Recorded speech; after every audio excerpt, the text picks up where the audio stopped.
بسم اللہ الرحمن الرحیم۔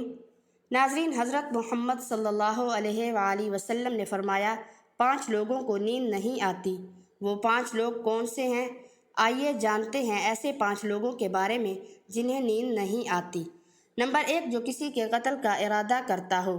قرآن پاک میں ارشاد ہے، اور جو شخص کسی مسلمان کو جان بوجھ کر قتل کرے تو اس کی سزا جہنم ہے، اس میں وہ ہمیشہ رہے گا، اور اللہ اس پر غضب نازل کرے گا اور لعنت بھیجے گا، اور اللہ نے اس کے لیے بڑا عذاب تیار کر رکھا ہے۔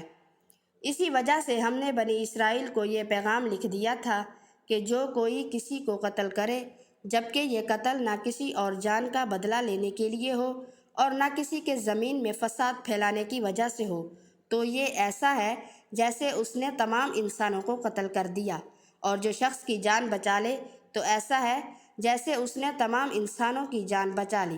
مطلب یہ ہے کہ ایک شخص کے خلاف قتل کا جرم پوری انسانیت کے خلاف جرم ہے، کیونکہ کوئی شخص قتل ناحق کا ارتکاب اسی وقت کرتا ہے جب اس کے دل سے انسان کی حرمت کا احساس مٹ جائے۔ ایسی صورت میں مفاد یا سرشست کا تقاضا ہوگا تو وہ کسی اور کو بھی قتل کرنے سے دریغ نہیں کرے گا، اور اس طرح پوری انسانیت اس کی مجرمانہ ذہنیت کے ضد میں رہے گی۔ نیز جب اس ذہنیت کا چلن عام ہو جائے تو انسان غیر محفوظ ہو جاتے ہیں۔ لہٰذا قتل ناحق کا ارتکاب چاہے کسی کے خلاف کیا گیا ہو، تمام انسانوں کو یہ سمجھنا چاہیے کہ یہ جرم ہم سب کے خلاف کیا گیا ہے۔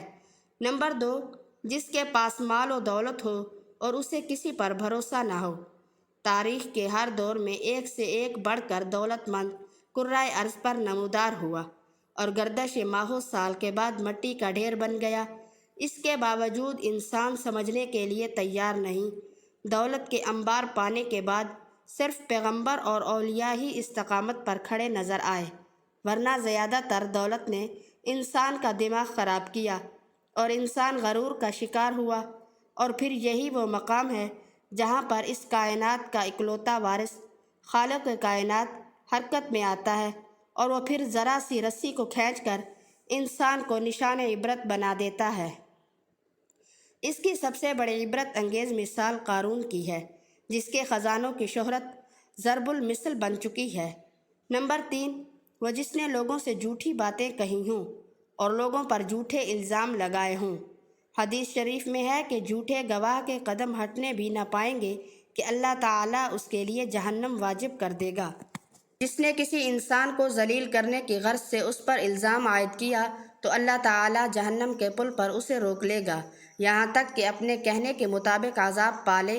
جو کسی مسلمان پر ایسی چیز کا الزام لگائے جس کے بارے میں وہ خود بھی نہ جانتا ہو تو اللہ تعالیٰ اسے جہنمیوں کے خون اور پیپ جمع ہونے کے مقام میں اس وقت تک رکھے گا جب تک کہ اپنے الزام کے مطابق عذاب نہ پالے۔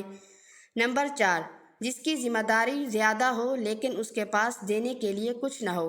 کائنات کی تلخ ترین اور سفاک حقیقت بھوک ہے۔ بھوک بڑی بدذات ہے۔ انسان، چرند پرند اور ذی روح مخلوق اپنی بھوک کے سامنے بے بس ہو جاتے ہیں۔ یہی وجہ ہے کہ موجودہ حالات کے پیش نظر غربا اور بے سہارا لوگوں کے سامنے بھوک ایک بڑا مسئلہ بن کھڑی ہو گئی ہے۔ بحیثیت مسلمان ہمارے اوپر یہ فرض ہے کہ ہم اپنے ارد گرد رہنے والے غربا اور مساکین کی مدد کریں، جو اللہ تعالیٰ کے ہاں سب سے زیادہ پسندیدہ عمل ہے۔ ایک حدیث میں ہے، آپ صلی اللہ علیہ وآلہ وسلم نے فرمایا، یہ عمل افضل ہے کہ تم اپنے مومن بھائی کو خوشی پہنچاؤ، یا اس کا قرض ادا کرو، یا اسے کھانا کھلاؤ۔ صاحب استطاعت پر واجب ہے کہ وہ مستحقین کی مقدور بھر مدد کرے۔ نمبر 5، وہ جو کسی کے عشق میں مبتلا ہو اور جدائی سے ڈرتا ہو۔ کسی اپنے کی جدائی کبھی بھی آسان نہیں ہوتی۔ اس جدائی کا احساس آپ کی دنیا کو برباد کر سکتا ہے اور ڈپریشن کو بھڑکا سکتا ہے، وجہ چاہے کچھ بھی ہو۔ کچھ لوگ محبت کرنے والوں کی جدائی کو جلد ہی قبول کر لیتے ہیں اور آگے بڑھتے ہیں، لیکن کچھ کو ڈپریشن کا سامنا کرنا پڑتا ہے۔ کیا آپ کو رات کو سوتے وقت اکثر کروٹیں بدلنا پڑتی ہیں؟ تو اس کی وجہ جو بھی ہو، مگر اس کا نتیجہ جلد موت کی شکل میں بھی نکل سکتا ہے۔ یہ برطانیہ میں ہونے والی ایک طبی تحقیق سامنے آئی۔ ایک یونیورسٹی کی تحقیق میں بتایا گیا، جن افراد کو رات کو نیند نہیں آتی یا آدھی رات کو جاگ جاتے ہیں، ان میں جلد موت کا خطرہ بہت زیادہ ہوتا ہے۔ نیند کی کمی سے ذہن بوجھل ہوتا ہے اور مختلف مسائل کا شکار ہو جاتا ہے، جبکہ زیادہ سونا حالت کو بہتر بناتا ہے۔ اللہ پاک ہم سب کی پریشانیوں کو دور فرمائے اور ہمیں صحت مند زندگی عطا فرمائے۔ آمین ثم آمین۔